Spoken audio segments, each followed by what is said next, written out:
It can be really difficult to find annoying rattles in the front end of your car. This is a 2013 X5. One of the things that I have found over time that causes rattles in the front end that cannot be attributed to bushings or ball joints is oftentimes the struts. And the way that you can easily check for this, and this is not going to be a great example because the strut is not rattling, but although it is worn, what you can do is jack the car up just enough to get a good piece of lumber under it. This is a 2x6, and you take the lumber and then use it as a lever and see if you get a rattle here. Now I think you can probably hear that the strut itself, you can hear the fluid gushing around the side of it, which you probably won't hear on a strut that's brand new. We'll test this after I replace it. But oftentimes when struts are going bad, as you do this, you will hear that rattle that you've been previously unable to find. And that is one way to determine if your strut is the source of the rattle you're hearing or not. Here's a little bit more of a close-up on that sound.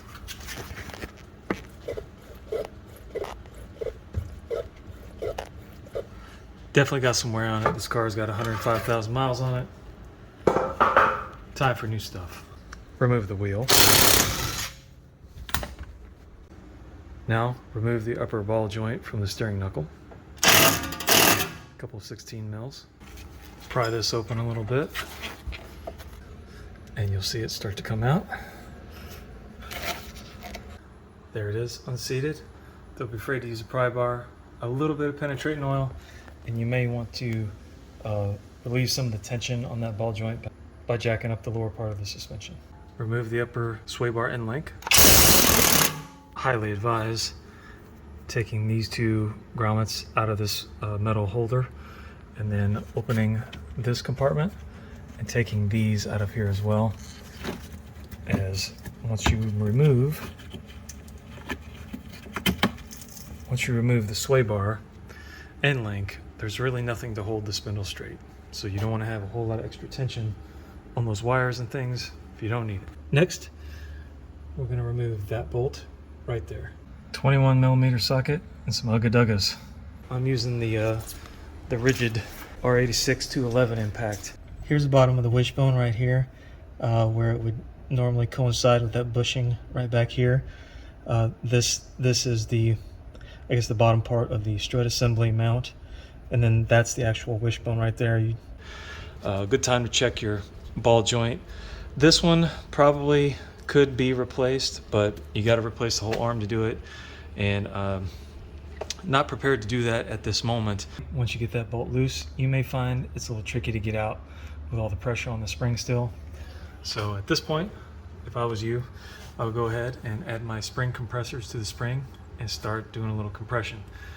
Enjoy this, because this is one of the few cars you can work on where you can actually get the compressors on the assembly before you get it out, and that makes tightening those things down a lot easier because you can do it safely with a nice ratchet setup instead of having to rely on an impact.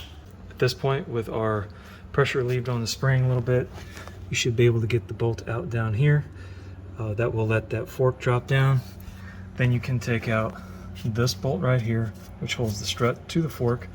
I've had trouble before. Check out my other video where this bolt broke. On that particular side on this car, it looked unhealthy. There was a lot of rust around here. Here you can see there's a little, but nothing like what I saw on the other side.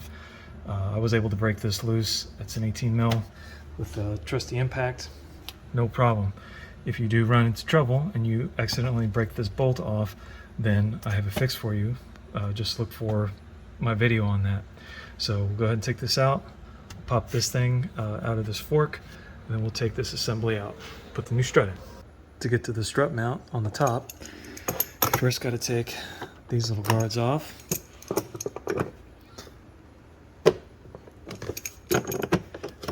A 13 mil, if you can find it. That'll loosen that up nice and handy like. Remove that. Peel this seal off of it. Now we got to take this piece off. Variety of fasteners holds this thing on. You've got a 10 mil bolt that goes here. You got one of the plastic rivets that goes here. You've got a Torx something or other over here. Work your way around until you get it loose. There's a couple more Torx down here by the windshield wiper motor, but eventually, voila, that piece will come out. And then here you are at what you're after. 1, 2, and 3. Yes, 3. Pop those loose, take it out. Tighten your spring compressors down. At least get some pressure on there. It's going to make this next step a lot easier. I'm going to tell you, don't do it the way I'm about to show you, but rather take it to a shop that has a wall-mounted spring compressor. Buy one of the standalone spring compressors. If you're using these, be super careful. Don't use impacts on them if you can absolutely avoid it. It's just too dangerous. Use a ratchet or a breaker bar to tighten those down. And then you should see the springs start to lift off of the pads a little bit. And when you are comfortable, you've got enough pressure released off of there, you can go ahead and I'm going to use an impact on that top bolt, and we're going to take it off.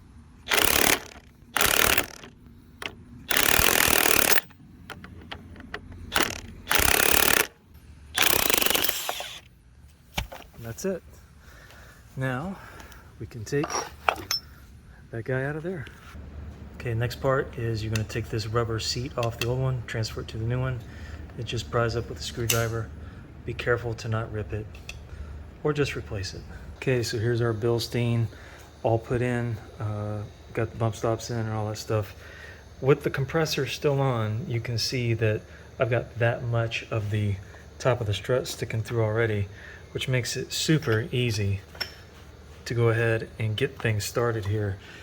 And you are going to be thankful that that's the case, because many times if you do this, if you just replace the strut and you don't do the entire assembly, you have to compress the spring way down, and a lot of times these are just too dangerous to mess with on a big heavy spring like this. You got to have one of the wall mounted ones, or you know, one of the hydraulic ones that you activate with your foot in order to do it. Even that's kind of sketchy. Okay, but with this, with these new struts being longer, makes installation way easier. Now I'm going to take a pass-through socket set from good old Harbor Freight.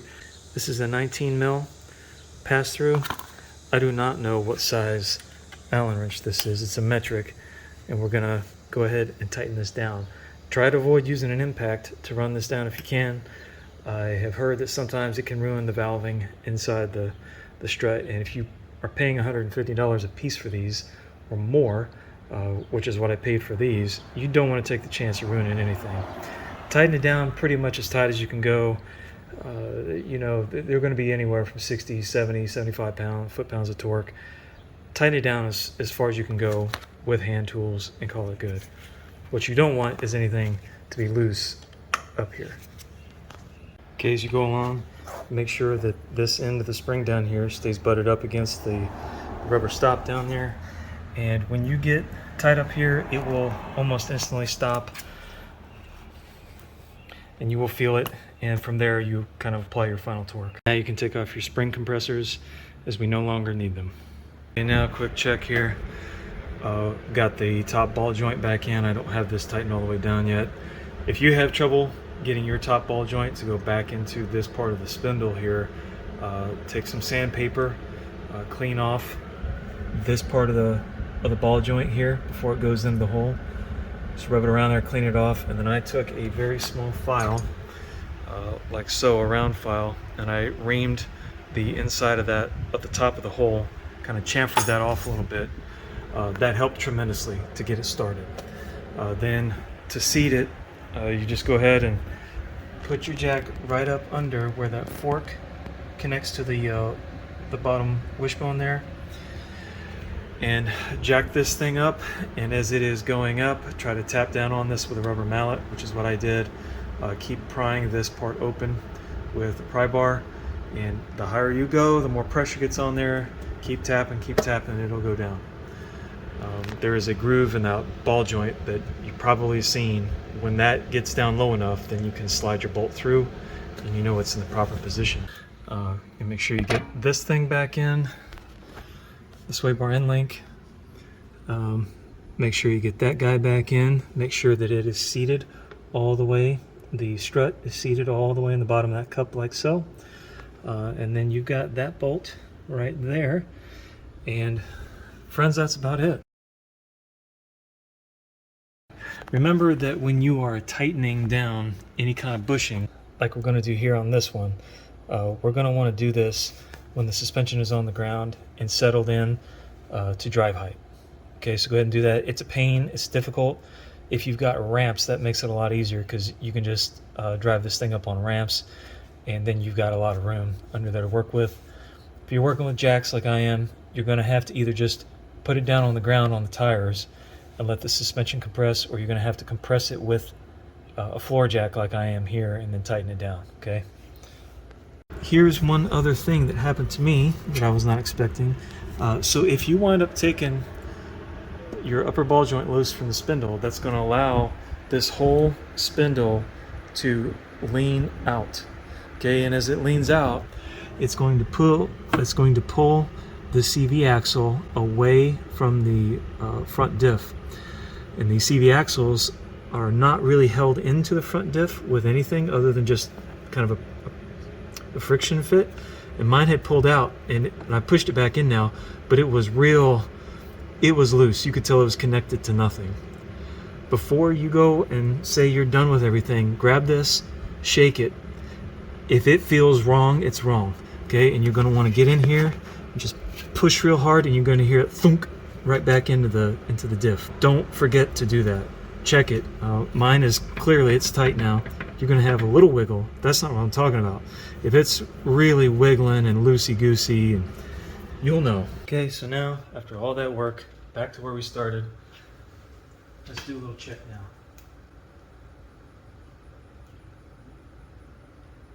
now. No whooshing, no hydraulic sounds, no thunking.